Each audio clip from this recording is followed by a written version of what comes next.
Praise the lord. ఈ దిన దేవుని వాగ్దానము. ఎవని మనసు నీ మీద ఆనుకునునో వానిని నీవు పూర్ణ శాంతి గలవానిగా కాపాడుదువు. ఏలయనగా అతడు నీ యందు విశ్వాసముంచి ఉన్నాడు. యెషయా గ్రంథము 26వ అధ్యాయము 3వ వచనము. దేవునిడల దృఢమైన విశ్వాసం పెంచుకోవాలి. పూర్ణ హృదయంతో దేవుని వైపు ఆనుకున్నప్పుడు నిరీక్షణ ధైర్యం కలుగుతుంది, నిబ్బరాన్ని ఇస్తుంది, కలవరం ఉండదు, ప్రశాంతంగా ఉంటుంది. బైబిల్ చెప్పిన విషయాలను గుర్తు చేసుకోవాలి. యెహోవా నా కాపరి, నాకు లేమి కలుగదు. శాంతికరమైన జలముల యొద్ద నన్ను నడిపించెను. నా ప్రాణమునకు ఆయన సేత తీర్చుచున్నాడు. నేను బ్రతుకు దినములన్నీయు కృపాక్షేమములే నా వెంట వచ్చును. దేవునిడల నమ్మకాన్ని విశ్వాసపరుచుకుంటే జీవితానికి ఎంతో నెమ్మది కలుగుతుంది. యెహోవా యందు నమ్మిక ఉంచువారు కదలక నిత్యము నిలుచు సియోను కొండవలె నుందురు.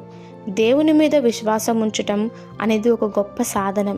దేవుని మీద విశ్వాసము ఎంత బలంగా ఉంటుందో అంత ప్రశాంతతను అనుభవిస్తాము. యెహోవాను నమ్ముకునివాడు ధన్యుడు.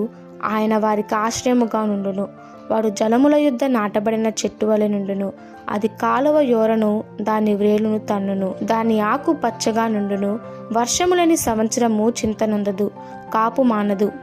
దేవుని యందలి పూర్ణమైన విశ్వాసము విజయమిస్తుంది. యేసు ప్రభువు ఈ విధముగా చెప్తున్నారు. మీ హృదయములను కలవరపడనీయకుడి. దేవుని యందు విశ్వాసముంచుచున్నారు, నా యందు విశ్వాసముంచుడి. విశ్వాసమునకు కర్త, దానిని కొనసాగించు యేసువైపు చూస్తూ సాగిపోతుంటే జీవితం ఎంత నెమ్మదిగా ఉంటుందో తెలుసుకోవాలి. కనుక మనకు నిజమైన సమాధానము, నెమ్మది ప్రభు సహవాసంలోనే పొందగలుగుతాము. మనకు నెమ్మది, శాంతి, సమాధానం కావాలంటే ఈ మార్గములను అభ్యసించాలి. యేసు ప్రభు మనకు సంపూర్ణ సమాధానము, నెమ్మది అనుగ్రహించునుగాక. ఈ దిన దేవుని వాగ్దానము మనందరి జీవితంలో నెరవేరులాగున ప్రభు కృప మనకి తోడై ఉండునుగాక. ఆమెన్. God bless you.